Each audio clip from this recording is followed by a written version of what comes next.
तो hey guys, कैसे हो आप सब। मैं ज़्यादा टाइम नहीं लूंगा, बस इतना बोलूंगा कि इससे पहले वाले एपिसोड्स का लिंक डिस्क्रिप्शन में दिया है, तो एपिसोड वहीं से कंटिन्यू होगा जहां लास्ट एपिसोड खत्म हुआ था। हम देखते हैं कि चार्ली नई फॉर्म की कैपेबिलिटीज को टेस्ट करने का फैसला करता है।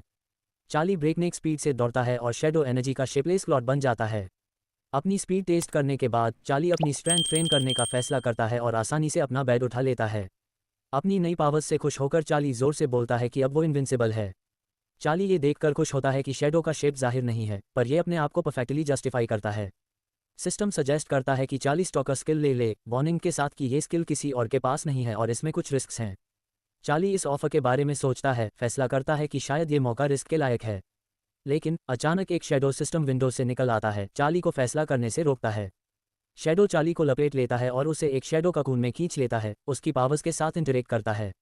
मेटामॉर्फोसिस खत्म होने के बाद सिस्टम चार्ली को इन्फॉर्म करता है कि अब वो एक किलर बन चुका है और अगर उसने नहीं मारा तो वो खुद मर जाएगा।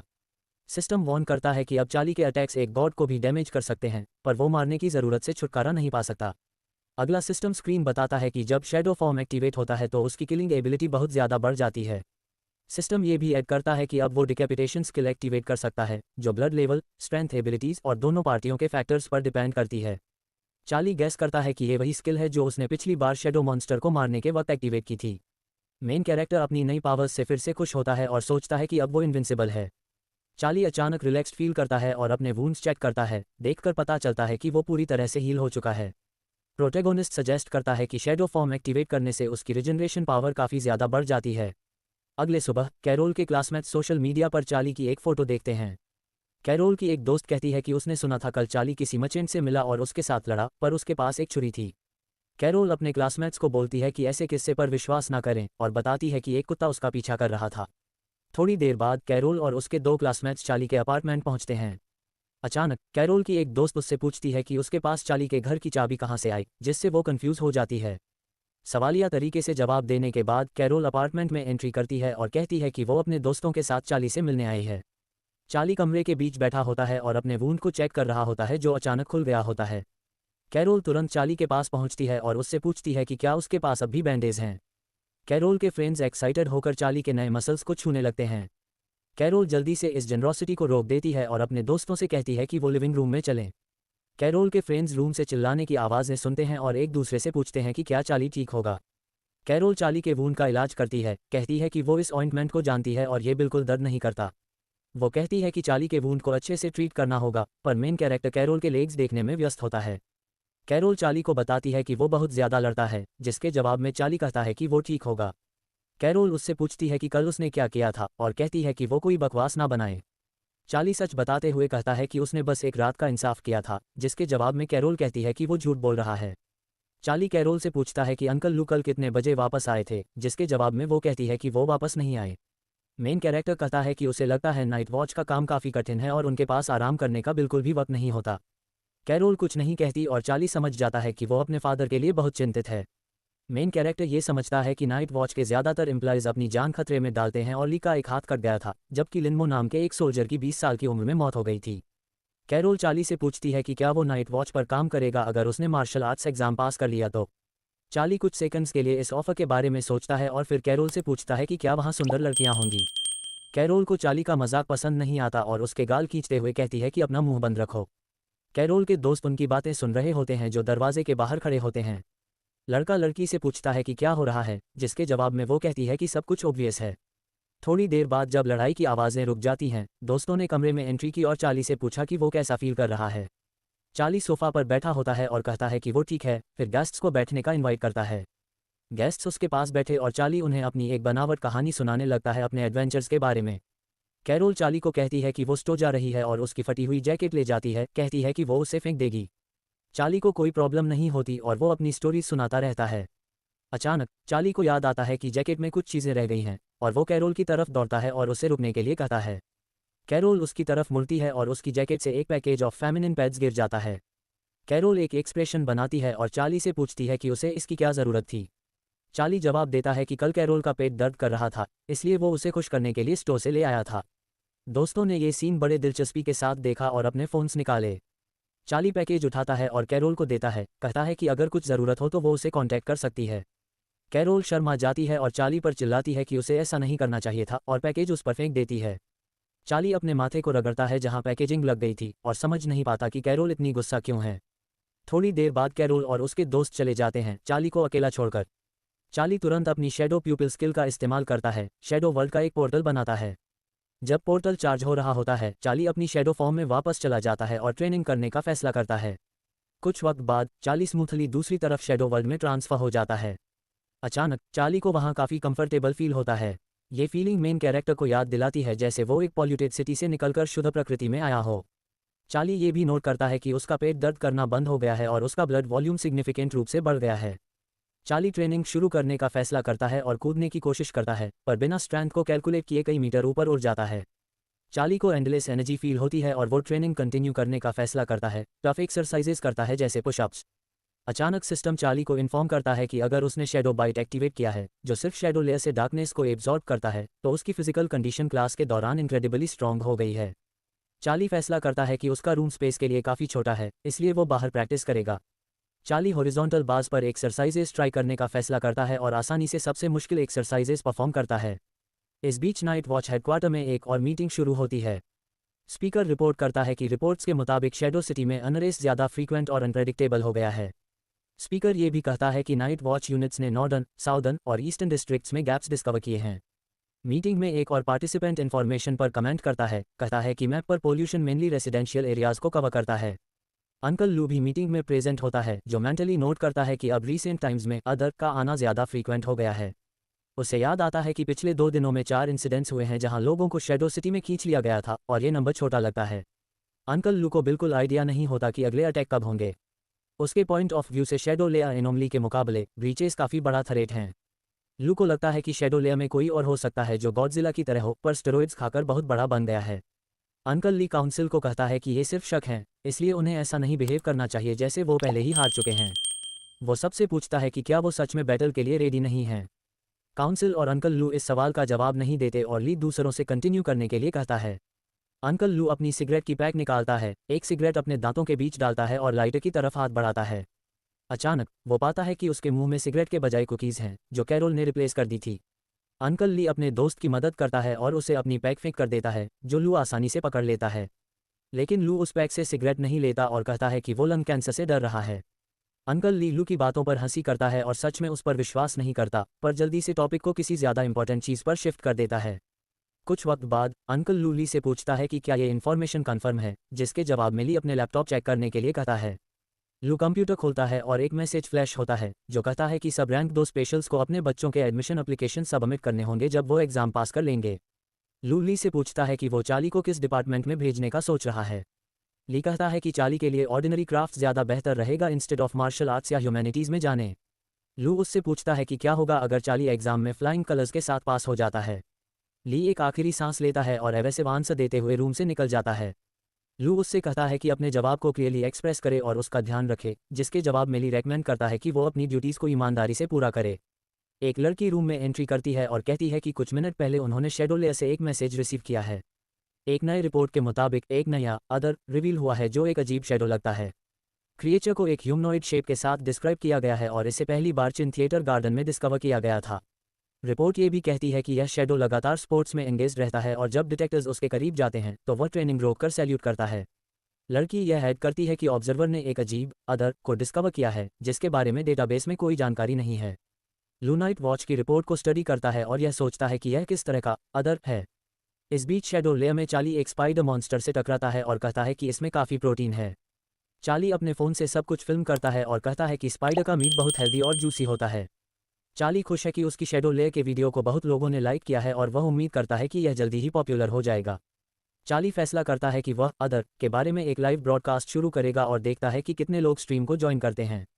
चार्ली की खुशी एक अचानक नोटिफिकेशन से रुक जाती है जो उसका फ़ोन गिरने के करीब होता है। नोटिफिकेशन कहता है कि अगर वह पहले एक्ट नहीं करता तो वह मर जाएगा, और यह भी ऐड करता है कि सिर्फ लगातार किलिंग्स की सीरीज़ के बाद ही वह अपनी शांति भरी जिंदगी को कंटिन्यू कर पाएगा। चार्ली गुस्सा होता है कि सिस्टम ने उसे डरा दिया और सबसे अनएक्सपेक्टेड मोमेंट में पॉपअप हो गया। फिर भी इरिटेशन के बावजूद वह देखता है कि सिस्टम उसे 100 घंटे दे रहा है किसी और का खून करने के लिए। चार्ली शॉक में चला जाता है, विश्वास नहीं कर पाता कि उसकी अपनी ज़िंदगी 100 घंटों में ख़त्म हो सकती है। 100 घंटे की डेडलाइन उसके दिमाग में गूंजती रहती है और वह वहीं जम जाता है, ये समझने की कोशिश करता है कि क्या हो रहा है। चार्ली अपनी स्किल का डिस्क्रिप्शन याद करता है, रिस्क्स को समझता है और यह नतीजा निकालता है कि वह मुसीबत में है। चार्ली अपने आप को शांत करता है, कहता है कि उसे चिंता नहीं करनी चाहिए बल्कि तुरंत कोई प्लान बनाना चाहिए। चार्ली अपनी एबिलिटी का डिस्क्रिप्शन दोबारा पढ़ता है और मानता है कि उसे एक हंटर का रोल निभाना होगा और शिकार करना होगा।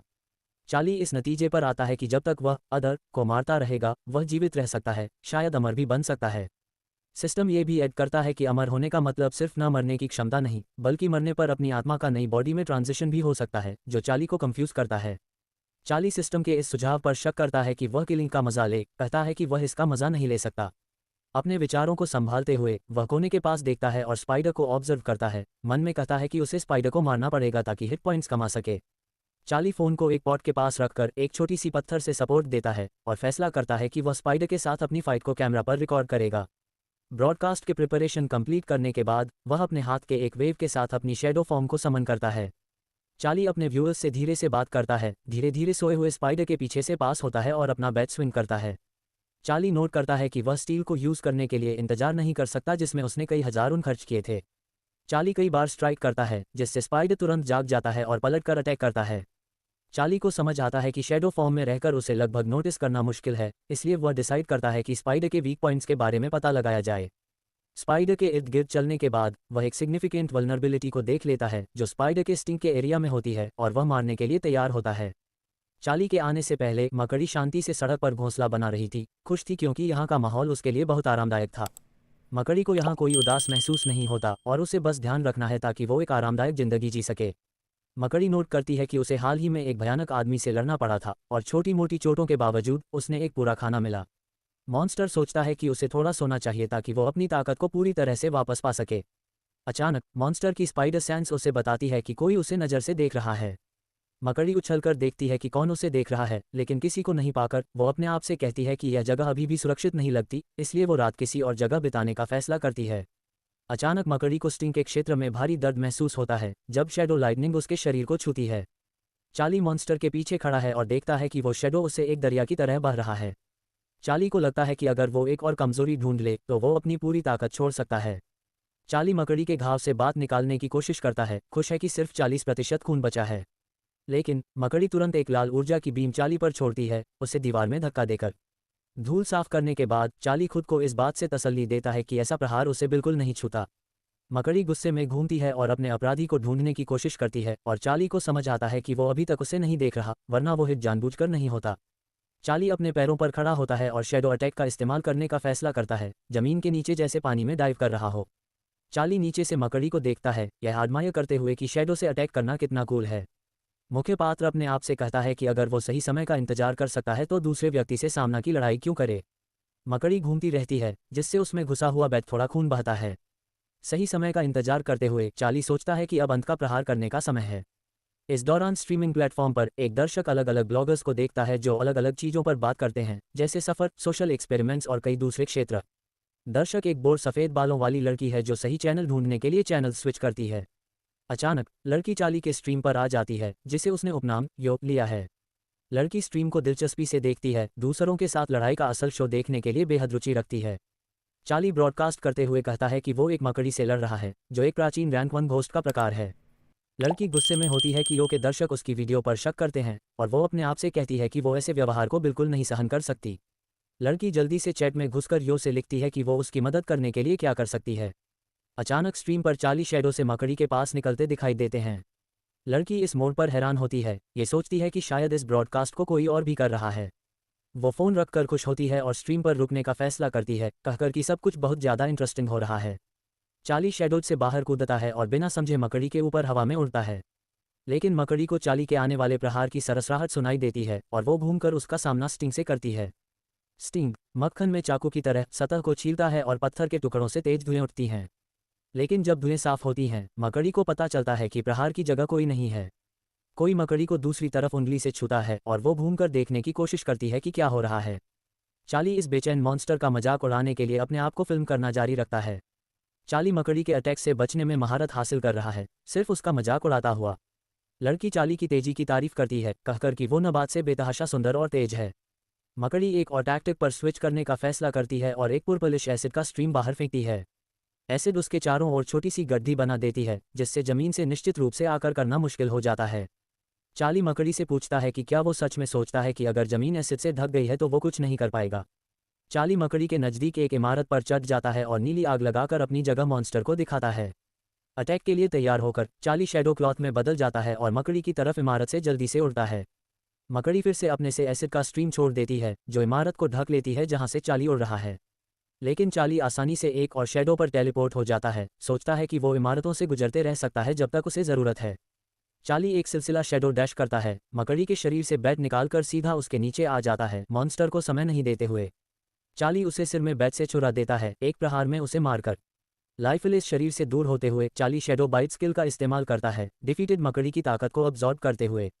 सारे दुश्मन की ताकत को अब्जॉर्ब करने के बाद चार्ली कहता है कि उसकी शिकार आज के दिन के लिए खत्म हो गई।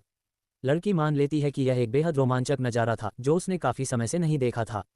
लड़की चार्ली से संपर्क करने का फैसला करती है और उसे एक मैसेज लिखती है, पूछते हुए कि क्या वो उसे अपने साथ मिशन पर ले जाएगा। चार्ली मकड़ी को देखकर उसकी विशेषताओं और लक्ष्यों का अध्ययन करता है और पता लगाता है कि मकड़ी काफ़ी कमज़ोर ओपोनेंट्स हैं। चार्ली निराशा से सिगह करता है, कहकर कि उसने उम्मीद की थी कि वो एक मजबूत दुश्मन को हरा रहा है। चार्ली नोट करता है कि उसके और इस मकड़ी के बीच एक बड़ा पावर गैप है, लेकिन उसने शैडो अटैक का फ़ायदा उठाया। चार्ली अपने ब्रॉडकास्ट को खत्म करता है, खुश है कि उसके पास 150 व्यूअर्स हैं। मुख्य पात्र अपने पास एक्वायर्ड एबिलिटीज़ को दोबारा देखता है और शैडो नेटवर्क स्किल को ट्राई करने का फैसला करता है। कंसेंट्रेट करते हुए चार्ली एक काला पदार्थ, जो मकड़ी के डोर की तरह है, इमारत में शूट करता है। चार्ली एक मेकशिफ्ट रोप पर खींचता है और खुशी से चीखता है कि उसने सफलता पाई। लेकिन अपनी सफलता से बेखबर होकर उसे समय पर रिएक्ट करने का समय नहीं मिलता और वो पहले से दीवार में टकरा जाता है। चार्ली गिरता है और एक लैंटर्न पर लैंड करता है, अपने आप से कहता है कि उसे इस स्किल की और अधिक प्रैक्टिस करनी होगी। चार्ली सिस्टम में अपने स्टेटस चेक करता है और देखता है कि उसकी आयु अब 7 दिन हो गए। चार्ली इतनी छोटी सी वृद्धि से परेशान है।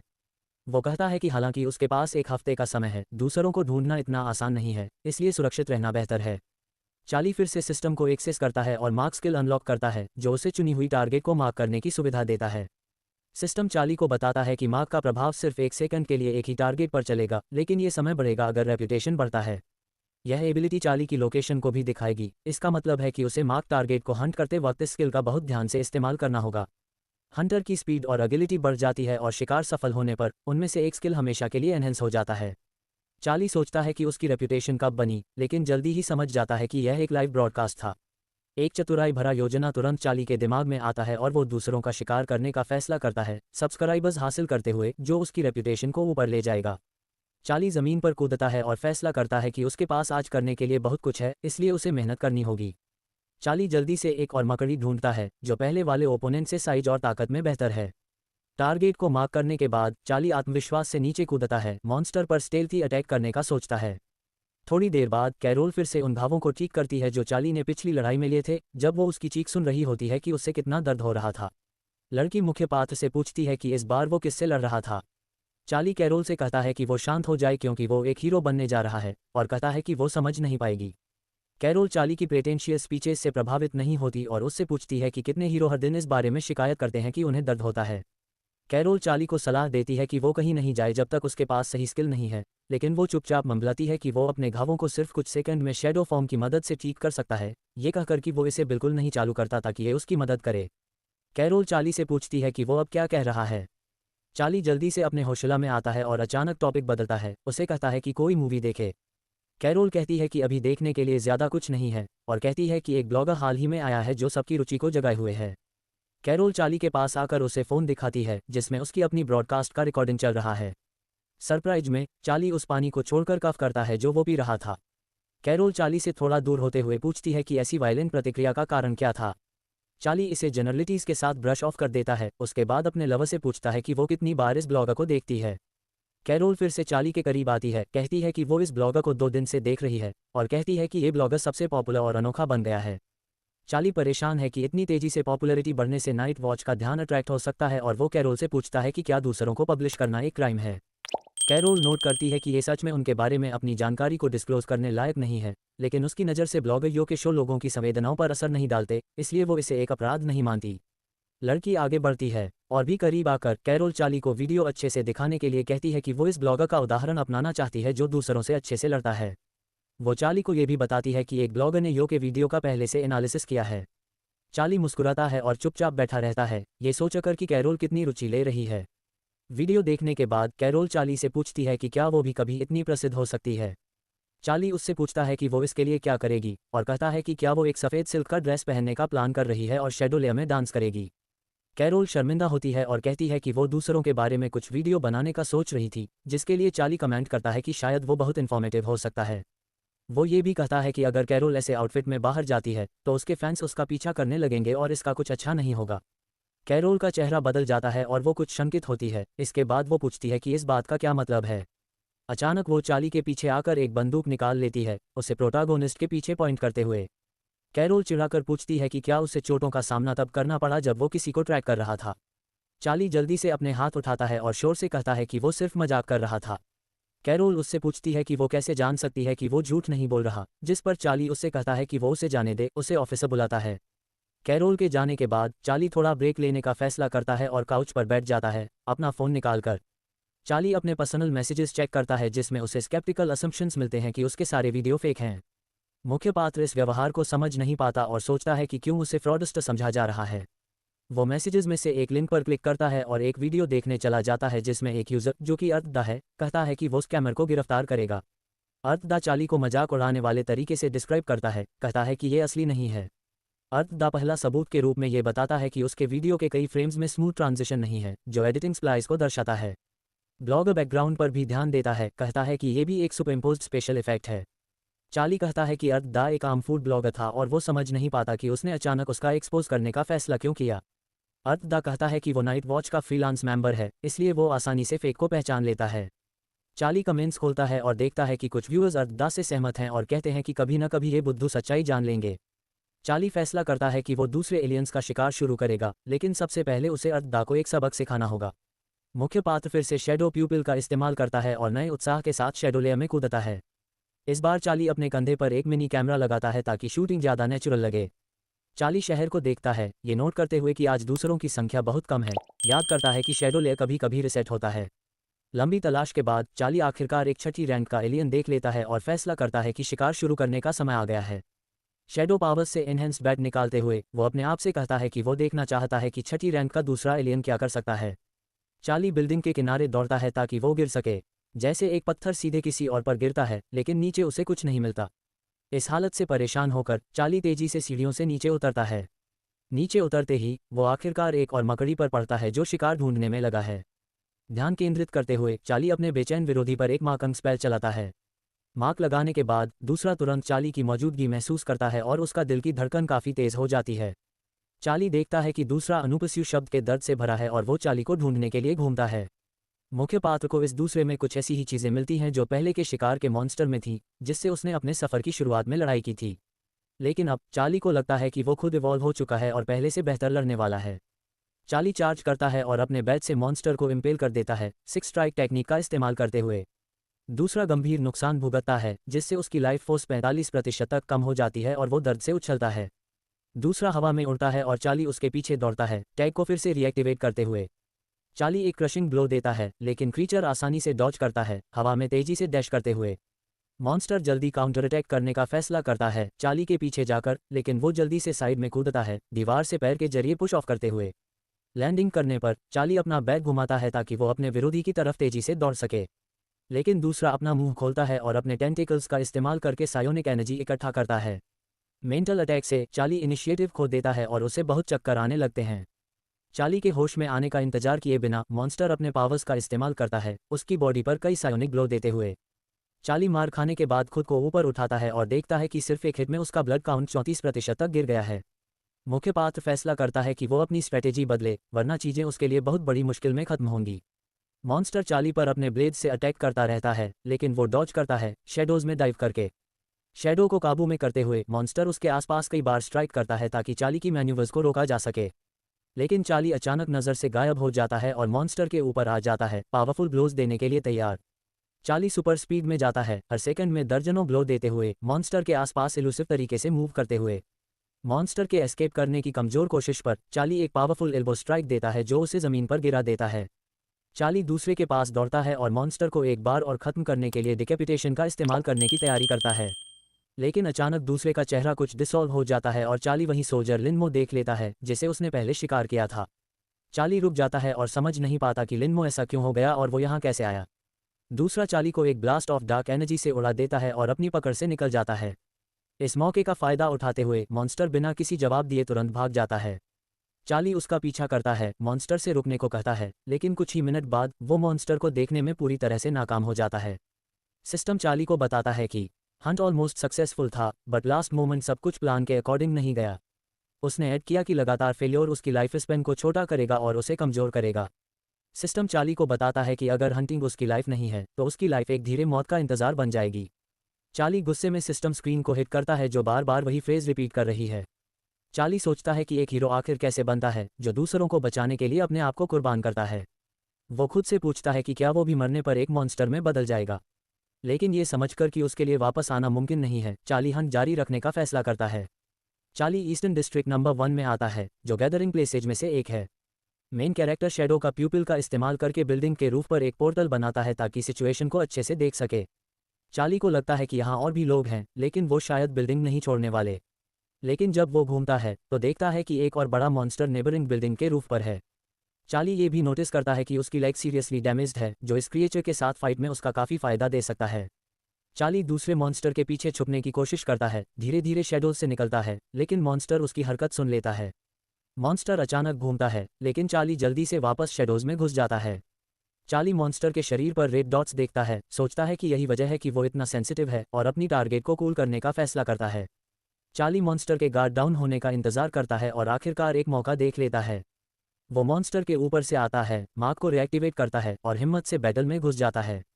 इस दौरान कैरोल चार्ली के अपार्टमेंट के किचन में खड़ी है और जब फ्रंट डोर बंद होता है तो बिना घूमे उससे पूछती है कि वो कहाँ था। वो घूमती है और देखती है कि अंकल ली और लू अपार्टमेंट में आए हैं। लू नोटिस करता है कि वो फिर से चार्ली के लिए खाना बना रही है, धीरे धीरे ये मटरिंग करते हुए कि वो लगता है कि वो उसकी बेटी को उसके लिए बड़ा कर रही है। कैरोल शर्माती है और घूमकर अपने पिता से कहती है कि वो फिर से बकवास कर रहे हैं। लड़की अपने अंकल से पूछती है कि वो इतने जल्दी क्यों वापस आए, तो वो जवाब देते हैं कि उन्होंने ऑफिस में जल्दी काम खत्म कर लिया।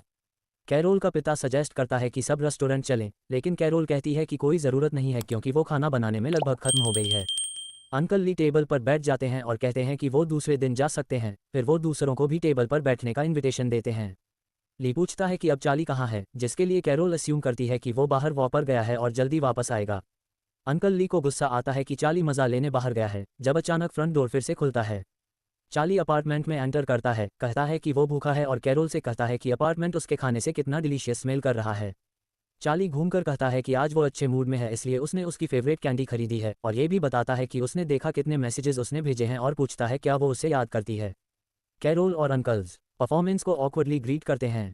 चार्ली जल्दी से सबसे इनोसेंट इंसान का चेहरा पहन लेता है और कहता है कि उससे रास्ते में एक कुत्ते ने अटैक किया, इसलिए वो लेट हो गया। अंकल ली कहते हैं कि उन्हें बहुत कम मौका मिलता है सबको साथ में मिलने का, तो चार्ली को मज़ा खराब नहीं करना चाहिए और बस टेबल पर बैठ जाओ। चार्ली टेबल पर बैठ जाता है तो अंकल लू उसके कंधे पर थपथपाकर कहते हैं कि लड़कों का लड़ना नॉर्मल है।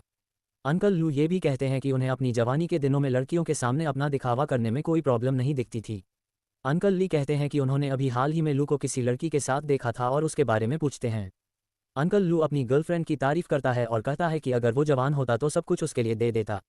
अंकल लू अपना ग्लास उठाता है और सभी की सफलता के लिए टोस्ट करता है। चार्ली देखता है कि कैरोल अपने पापा की गर्लफ्रेंड के बारे में बात करने पर शर्म रही है और हल्का सा मुस्कुराता है। चार्ली अगला टोस्ट अंकल लू के लिए प्रपोज करता है, मन में सोचता है कि ये दोनों शायद उसे पीछे छोड़ देंगे। चार्ली ये भी कहता है कि अंकल लू को और सब्जियां खानी चाहिए क्योंकि वो दिन भर घर से दूर रहते हैं और कैरोल के हाथ का खाना कम मिलता है। चार्ली कहता है कि उसे यकीन है कैरोल घर पर रोज़ खाना बनाती होगी क्योंकि उसकी कुकिंग स्किल्स बहुत अच्छी हैं। अंकल लू सोचते हैं कि लगता है कैरोल चार्ली का अच्छा ध्यान रख रही है क्योंकि वो खुद हमेशा टेकआउट खाता है। कुछ देर बाद कैरोल और अंकल लू चार्ली और अंकल ली से अलविदा कहते हैं और घर चले जाते हैं। जब चार्ली और अंकल ली अकेले बचते हैं तो चार्ली पहले अंकल ली को पानी ऑफर करता है पर वो मना कर देते हैं। अचानक अंकल ली चार्ली से कहते हैं कि उन्हें एक ज़रूरी बात पूछनी है। अंकल ली चार्ली को घूर कर देखते हैं और उससे पूछते हैं कि वो क्या सोच रहा है। अंकल ली कहते हैं कि वो 20 सालों से नाइट वॉच पे काम कर रहे हैं और उन्हें चार्ली की चोट से कोई दिक्कत नहीं हुई। फिर वो पूछते हैं कि चार्ली के पावर्स कब से आए। चार्ली सोफे पर अपने अंकल के पास बैठ जाता है और कहता है कि उसकी पावर्स आधे महीने पहले से दिखनी शुरू हुई थी। अंकल ली पूछते हैं कि वो कैसे मैनिफेस्ट हुई और कहते हैं कि घबराओ मत, बस आंसर दो। चार्ली कहता है कि उसे खुद नहीं समझ में आया कैसे हुई क्योंकि सब कुछ बहुत जल्दी हो गया। अंकल ली हैरान होते हैं और कहते हैं कि ऐसा सिचुएशन बहुत कम होता है। चार्ली असम्पशन करता है कि ये सब उसकी एक्सेप्शनल टैलेंट्स की वजह से है। अंकल ली इस एक्स्ट्रॉर्डिनरी मॉडेस्टी को एक जानने वाली खामोशी के साथ ग्रीट करते हैं और चार्ली के कंधे पर हाथ रखते हैं। अंकल कहते हैं कि इस साल एक टेस्ट होगा और सबको मार्शल आर्ट्स का एग्जाम देना पड़ेगा। चार्ली कहता है कि वो और कैरोल दोनों को इसके बारे में पता है। अंकल ली सिगरेट लेने जाते हैं और कहते हैं कि आजकल नाइट वॉच यूनिट पर काफ़ी प्रेशर है और विक्टिम्स की संख्या बढ़ रही है। अंकल ली चार्ली से कहते हैं कि अगर वो मार्शल आर्ट्स एग्जाम में फेल हो जाए तो वो एक बैकअप प्लान ऑफर कर सकते हैं। वो कहते हैं कि चार्ली कुछ अलग स्कूल्स चूज़ कर सकता है और अगर उसे कॉमर्स पसंद है तो वो आर्ट डिपार्टमेंट चूज़ कर सकता है या कोई और ऑप्शन। डिप्लोमा लेने और कहीं न जाने का सोचना भी मत। अंकल ली चार्ली को थप्पड़ मारते हैं और कहते हैं कि ऐसा सपना देखना भी मना है। अंकल ली कहते हैं कि चार्ली को लिंडोंग यूनिवर्सिटी जाना चाहिए, उसके बाद एक स्टेबल नौकरी मिल जाएगी और वो कैरोल के साथ खुशी से जी सकता है। चार्ली अपना सिर खुजाता है और अपने अंकल से कहता है कि ये उसका सपना नहीं है। उसके मुताबिक वो सच में नाइट वॉच का स्पेशल मेंबर बनना चाहता है। अंकल ली गुस्से में चिल्लाते हैं और कहते हैं कि चार्ली को उनकी बात सुननी चाहिए और बहस नहीं करनी चाहिए। चार्ली कहता है कि अगर अंकल ली ने मना किया तो वो नाइट वॉच में जाकर उनका नाम रख देगा। अंकल ली कहते हैं कि स्पेशल वर्ल्ड बहुत ज़्यादा खतरनाक है जितना चार्ली ने कभी देखा भी नहीं होगा और फिर से सलाह देते हैं कि वो शांति से पढ़ाई करे और चिंता न करे। चार्ली कहता है कि वो भी सीरियस है और ये भी कहता है कि हर जगह खतरे होते हैं और अंकल ली हमेशा उसकी सुरक्षा नहीं कर पाएंगे। अंकल ली कहते हैं कि चार्ली अपने फैसले पर शायद पछताएगा, पर अगर वो ट्रांसफ़र के बारे में सोचता है तो कभी भी उनसे संपर्क कर सकता है। चार्ली अपने अंकल से कहता है कि वो उसके रास्ते में कांटे मत बिछाएं, जिस पर अंकल ली बस कंधे उठाकर अलविदा कहते हैं। चार्ली अपने अंकल को बताता है कि जो इन्फॉर्मेशन उसने कैरोल से देखी थी उसके मुताबिक स्पेशल लोग मरने से पहले अपनी सारी पावर्स का इस्तेमाल करते हैं ताकि वो मॉन्स्टर न बन जाएं।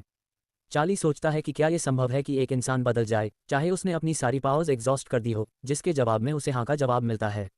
अंकल ली चार्ली से पूछते हैं कि वो ये क्यों पूछ रहा है, तो चार्ली कहता है कि यह सब बस स्पोर्टिंग इंटरेस्ट के लिए है। अंकल ली कहते हैं कि अगर चार्ली मार्शल आर्ट्स चुनता है तो जल्दी या देर में वो इससे ज़रूर सामना करेगा, तो बेहतर होगा कि वो अभी ब्रेक ले और लड़ना बंद करे। वो कहते हैं कि इस साल का चैलेंज नए साल से पहले होगा, तो अगर चार्ली जीतना चाहता है तो उसे अभी से तैयारी करनी पड़ेगी। अंकल ली जाते हैं चार्ली को अपने ख्यालों के साथ अकेला छोड़कर। चार्ली सोफे पर बैठता है और सोचता है कि लिनमो दूसरा क्यों बन गया। उसे याद आता है कि नाइट वॉच सभी लोगों को बैटलफील्ड से हटा लेती है, चाहे उनकी एबिलिटीज़ कुछ भी हों। चार्ली ये संभावनाएं नहीं निकालता कि शायद उसने गलत समझा हो और जो दूसरा इंसान था जिससे वो लड़ा उसके पास हेलुसिनेशंस करने की एबिलिटी थी। चार्ली का व्यूअर अपने ब्लॉग पर जाता है और वहाँ एक नया वीडियो देखता है जो उसे बहुत खुशी देता है। जब वो कमेंट्स पढ़ती है तो उसे पता चलता है कि हेटर्स और स्केप्टिक्स की संख्या काफ़ी बढ़ गई है। वो आराम से बैठ जाती है और सबको अपने एंग्री रिप्लाइज भेजने लगती है जो उससे एग्री नहीं करते। जब वो अपनी ओपिनियन सबको भेज देती है तो लड़की अपने आप से कहती है कि ब्लॉगर ये बिल्कुल झूठी नहीं है। वो वीडियो ऑन करती है और चार्ली के बॉडी से जुड़ी मिनी कैमरा के थ्रू कंप्लीट इमर्शन का मजा लेती है। चार्ली एक बिल्डिंग की छत से नीचे कूदता है जिसने लड़की को डरा दिया कि वो शायद मर जाएगा। लेकिन ज़मीन से कुछ 10 मीटर दूर चार्ली शैडो नेट का इस्तेमाल करता है और उस पर स्विंग करने लगता है जो उसके फैंस को खुशी से भर देता है। अचानक एक अदरवर्ल्डली एनर्जी का बीम चार्ली पर लगता है जो उसे नीचे गिरा देता है। एक और दूसरा चार्ली के पास आता है और उस पर अपना पंजा रखता है ताकि वो भाग न सके। इस बार चार्ली फिर एक बड़े दूसरे से लड़ता है जो काफ़ी सीरियस ओपोनेंट है। चार्ली अपने आप को छुड़ाता है, हवा में उड़ता है और शैडो नेट की मदद से दूसरे को गिरा देता है। लड़की चार्ली के शैडो फॉर्म को देखकर कहती है कि वो बहुत ही हैंडसम लग रहा है। वो बिना किसी शर्म के चार्ली को उस बड़े मॉन्स्टर से लड़ते हुए देख रही है और तारीफ कर रही है।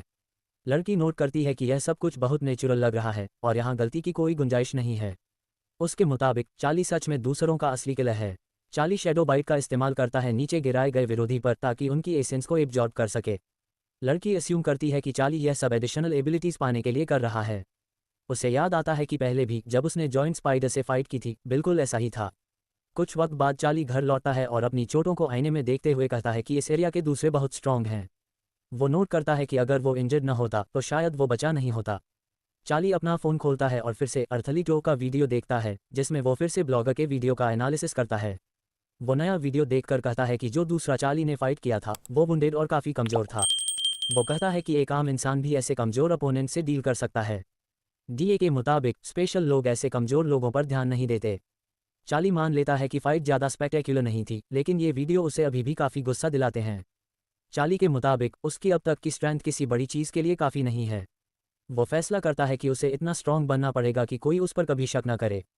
चार्ली अपना सिस्टम विंडो खोलता है और अपने डेटा को देखता है जिसमें लिखा है कि वो स्ट्रॉन्ग दिखता है पर असल में काफ़ी वीक है। चार्ली इस नोटिस पर गुस्सा होता है और कहता है कि वो अपने दोनों अंकल्स और कैरोल को स्ट्रेंथ के मामले में हेड स्टार्ट दे सकता है। लेकिन वो ये भी मानता है कि उसकी कर्ट एबिलिटीज़ काफ़ी नहीं हैं और उसे और स्ट्रॉन्ग बनना पड़ेगा।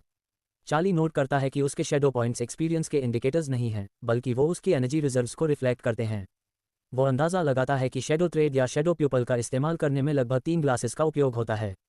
उसकी फर्दर कैलकुलेशंस के मुताबिक मार्क और चेस का कंजम्पशन अलग अलग होता है और शेडो फॉर्म का डिपेंड करता है एनवायरनमेंट पर। चार्ली अपने थॉट्स को समराइज करता है, कहता है कि स्पेशल्स बहुत स्ट्रॉन्ग हैं और वो सिर्फ अपने शेडो फॉर्म में ही उनसे लड़ सकता है। वो ये भी कहता है कि इस स्टेट में भी वो ज़्यादा देर तक टिक नहीं पाएगा। लेकिन मेन कैरेक्टर गिव अप नहीं करता और मानता है कि फिर भी वो उन्हें कम से कम डरा सकता है। चार्ली अपने आप से कहता है कि रेस्टोरेंट उसका स्टाइल नहीं है, इसलिए वो अपना सब कुछ लगा देगा। कुछ समय बाद चार्ली कैरोल और उसकी फ्रेंड्स के साथ शॉपिंग जाता है। वो लड़कियों पर चिल्लाता है कि वो झूठी हैं और कहता है कि उन्होंने वादा किया था कि ये 1 घंटे से ज़्यादा नहीं चलेगा। चार्ली अपने आप से कहता है कि अगर वो अपनी ज़िंदगी इस तरह बर्बाद करता रहा तो वो कुछ दिन भी नहीं जी पाएगा। कैरोल की एक दोस्त कहती है कि इस बारे में मजाक नहीं करना चाहिए। चार्ली कहता है कि वो मजाक नहीं कर रहा, समझाते हुए कि अगर वो नहीं मरेगा तो वो खुद मर जाएगा। उसकी बात सुनकर उसका इंटरलोक्यूटर पूछता है कि वो क्या कहना चाहता है, पर चार्ली इस बात को टाल देता है, कहते हुए कि लड़कियां वापस आ गई हैं। कैरोल सजेस्ट करती है कि वो एक कैफ़े चलें और दोस्तों का ग्रुप उस तरफ बढ़ता है। वो अप्रोप्रिएट सेक्शन की तरफ बढ़ते हैं बिना ये नोटिस किए कि एक डार्क एंटिटी उनके पीछे है। चार्ली लड़कियों को अपने हिसाब से सबसे अच्छी कैफ़े ले जाता है और कैरोल मेन्यू का स्टडी करती है, जिसमें स्टीम्ड बुल जननांग भी सर्व किए जाते हैं। चार्ली हंसी में उड़ाता है और कहता है कि वो अभी हाल ही में इंजर्ड हुआ था, इसलिए वो एक साथ कई डिशेज ऑर्डर करता है। कैरोल दांत पीसती है, ये देखकर हैरान होती है कि चार्ली ने इतनी सारी नॉर्मल डिशेज चुनी हैं और एक भी एक्सोटिक डिश नहीं ली। चार्ली कैरोल के कॉन्क्लूशन से सहमत होता है, कहता है कि डिशेज वाकई ऑर्डिनरी हैं और वेटर से और ऑयस्टर ऑर्डर करने को कहता है। वेटर ऑर्डर ले आता है और चार्ली कैरोल को ऑयस्टर देता है, लेकिन वो मिस्चीवियस होती है और मना कर देती है। कैरोल का फ़ोन बजता है और वो एक मैसेज पढ़ती है, जिसमें लिखा होता है कि मार्शल आर्ट्स एग्जाम अब जल्दी होगा। कैरोल की फ्रेंड को भी ये मैसेज मिलता है और वो सरप्राइज होती है कि अब ये एग्जाम मैंडेटरी होगा। कैरोल की फ्रेंड अपनी फ्रेंड से कहती है कि ये सच है और कंप्लेन करती है कि एग्जाम अब पहले शेड्यूल के अकॉर्डिंग होगा। चार्ली उस यंग मैन को एनकरेज करता है, उसके शोल्डर पर हाथ रखकर कहता है कि उसके क्वालिफिकेशंस काफ़ी नहीं हैं। यंग मैन जवाब देता है कि जब वो 7 साल का था तब उसे किसी और ने बहुत डरा दिया था और जब तक उसने उससे ख़त्म किया वो मेंटल इलनेस डेवलप कर चुका था। चार्ली अपने आप को शो ऑफ करने का मौका नहीं छोड़ता, तुरंत कहता है कि अगर वो होता तो उसने कुछ ही मिनट में सिचुएशन हैंडल कर ली होती। कैरोल कहती है कि ज़्यादा लोग ऐसी सिचुएशन में भाग जाते हैं और कहती है कि चाहे सब नॉर्मल लगे लेकिन दूसरे लोग नहीं जाते। ये गर्ल OMY थॉट्स सुन के सब थोड़े उदास हो जाते हैं, तो चार्ली सिचुएशन डिफ्यूज़ करने के लिए सबको एक ड्रिंक ऑफर करता है। वो एक टोस्ट बनाने की कोशिश करता है, लेकिन तभी मॉल में एक लाउड सायरन की आवाज़ गूंजती है। कैरोल का चेहरा बदल जाता है और वो कहती है कि ये पॉल्यूशन सेंसर सायरन है, जो दिखाता है कि कोई और टेरिटरी में घुस गया है। एक क्राउड पैनिक करने लगती है और बिल्डिंग से निकलने की कोशिश करती है, किसी को भी पास होने नहीं देती। कैरोल की फ्रेंड कहती है कि यहाँ बहुत ज़्यादा लोग हैं और उनके लिए निकलना इम्पॉसिबल होगा। कैरोल सबको कूल करने की कोशिश करती है, कहती है कि सबको अपने होश संभालते हुए आराम से एग्जिट की तरफ बढ़ना चाहिए। लेकिन चार्ली थोड़ा सिंपल तरीके से प्रॉब्लम सॉल्व करता है और दीवार में एक होल कर देता है ताकि सब बाहर निकल सकें। वो दौड़ता है और अपने दोस्तों से कहता है कि जल्दी करो। चार्ली आसपास देखता है और नोटिस करता है कि उसके पास ही एक रेड शेडो पोर्टल फॉर्म होने लगता है। कुछ सेकंड्स बाद एक बड़ा दूसरा वहां से बाहर आता है, जो चार्ली ने कभी नहीं देखा था। चार्ली समझ जाता है कि यहाँ बहुत ज़्यादा लोग हैं, इसलिए अभी ट्रांसफॉर्म होना अच्छा डिसीजन नहीं होगा। वो कैरोल का हाथ पकड़ता है और उसके दोस्तों के साथ दौड़ने लगता है। कैरोल नोट करती है कि शॉपिंग सेंटर के आसपास बैरियर्स होने चाहिए थे, लेकिन समझ नहीं पा रही कि कोई और यहाँ कैसे आ गया। चार्ली कहता है कि अब बात करने का वक्त नहीं है, उनका एक ही ऑप्शन है कि वो भाग जाएं। वो एक एग्जिट ढूंढते हैं और उस तरफ भागने वाले होते हैं जब पूरा एनवायरनमेंट बदलने लगता है। अचानक पूरी बिल्डिंग हिलने लगती है और चार्ली अपने दोस्तों को चिल्लाकर कहता है कि सब उसे पकड़ के रहो। काफ़ी जल्दी ज़मीन गिर जाती है और हमारे हीरो नीचे गिर जाते हैं। चार्ली होश में आता है और खुद को चेक करता है, दूसरों से पूछता है कि क्या वो ठीक हैं। कैरोल और उसकी दोस्त कहती हैं कि वो ठीक हैं और सिर्फ स्क्रैचेस आए हैं। लेकिन उसकी फ्रेंड इतनी लकी नहीं होती और उसका पैर एक पत्थर के टुकड़े के नीचे दबा हुआ होता है। चार्ली उसके पास दौड़ता है और कहता है कि वो अब उसकी मदद करेगा बिना किसी फिक्र के। मेन कैरेक्टर आसानी से एक पत्थर का टुकड़ा उठाता है और उसे दूर फेंक देता है। कैरोल अपने पॉकेट से एक कंटेनर पिल्स निकालती है और अपनी दोस्त को देती है, कहती है कि ये उसकी मदद करेगा। उसकी फ्रेंड सोचती है कि ये इतना अंधेरा क्यों हो गया है और पूछती है कि ये जगह क्या है। कैरोल मान लेती है कि उसे कुछ नहीं पता क्योंकि वो ऐसे सिचुएशंस में कभी नहीं रही। चार्ली अस्यूम करता है कि वो शॉपिंग सेंटर के किसी फ्लोर पर हैं और जांचने जाता है। एक सेकंड बाद वो वही फैमिलियर सेंसेशन महसूस करता है जिसका वो अपने हंस पर आदी बन चुका है। उसे समझ आता है कि पूरा फ्लोर या पूरा शॉपिंग सेंटर शैडो लेयर में ट्रांसफ़र हो गया है। चार्ली नोटिस करता है कि यहाँ बहुत सारे सर्वाइवर्स हैं जो तुरंत मदद की ज़रूरत है। उसे याद आता है कि शैडो लेयर में ट्रांसपोर्टेशन का कोई भी जरिया नहीं है, इसलिए नाइट वॉच को यहाँ आने में बहुत वक्त लगेगा। मेन कैरेक्टर के नज़ारे से सबसे बड़ा खतरा ये है कि अगर वो ज़्यादा देर तक यहाँ रहे तो वो प्रदूषण के बहुत ज़्यादा अमाउंट में गिर जाएंगे, बिना दूसरों से मिलने के थ्रेट को ध्यान में रखते हुए। चार्ली पूछता है कि कैरोल उसकी वॉच से कितनी दूर है जो उसके पिता ने उसे दी थी। कैरोल अपनी वॉच याद करती है और कहती है कि उसके पास वही है। वो वॉच एक्टिवेट करती है और कहती है कि उसने अब मदद का सिग्नल भेज दिया है, जिससे नाइट वॉच के लोग जल्दी आएंगे। चार्ली नोट करता है कि इस वॉच में प्रदूषण का विरोध करने की भी क्षमता है। चार्ली डिसाइड करता है कि वो अपने आप को ढीला नहीं होने देगा, क्योंकि कोई और उन पर कभी भी अटैक कर सकता है। शैडो क्लम्प्स ज़मीन पर दिखने लगते हैं और लोग चीखने लगते हैं कि यहाँ एक मॉन्स्टर आ गया है। लेकिन चार्ली समझता है कि बिल्डिंग फिर से हिलने लगी है और वो फिर से एक फ्लो नीचे गिर जाते हैं। कैरोल होश में आती है और जोर से अपने दोस्तों के नाम लेती है, उम्मीद करती है कि वो रिस्पॉन्ड करेंगे। पहले रिस्पॉन्ड करने वाली उसकी दोस्त माथा होती है, जो कहती है कि वो ठीक है। इसके बाद एक दोस्त फ्रेड भी उसका जवाब देता है। उनके नज़दीक एक बड़ा क्रैक होता है और माथा ये सोचकर डर जाती है कि चार्ली वहाँ गिर सकता था। वही बिल्डिंग के अंदर चार्ली का स्पेक्टेटर भी होश में आकर समझने की कोशिश करती है कि क्या हुआ। उसे याद आता है कि वो अपने दोस्त गेरा के साथ शॉपिंग सेंटर से भाग रही थी, लेकिन अलार्म के बाद सब भाग गए और वहीं से उसकी यादें खत्म होती हैं। लड़की घूमती है और अपने दोस्त का शरीर देखकर हैरान होती है जो रब्बल से दब गया है। एक बड़ा दूसरा उसके सामने आता है और अपने ब्लेड से उसे मारने की कोशिश करता है। लड़की सोचती है कि उसने कभी नहीं सोचा था कि वो एक हॉरर मूवी में आ जाएगी, उम्मीद करती है कि कोई हीरो उसे बचा लेगा। लेकिन आखिरी पल में मॉन्स्टर का अटैक चार्ली द्वारा इंटरसेप्ट होता है, जो अपना शैडो फॉर्म पहनने में कामयाब होता है। और इसी के साथ ये एपिसोड यही खत्म होता है। तो चैनल को सब्सक्राइब करो। तो मिलते हैं नेक्स्ट पार्ट में, तब तक के लिए बाय बाय।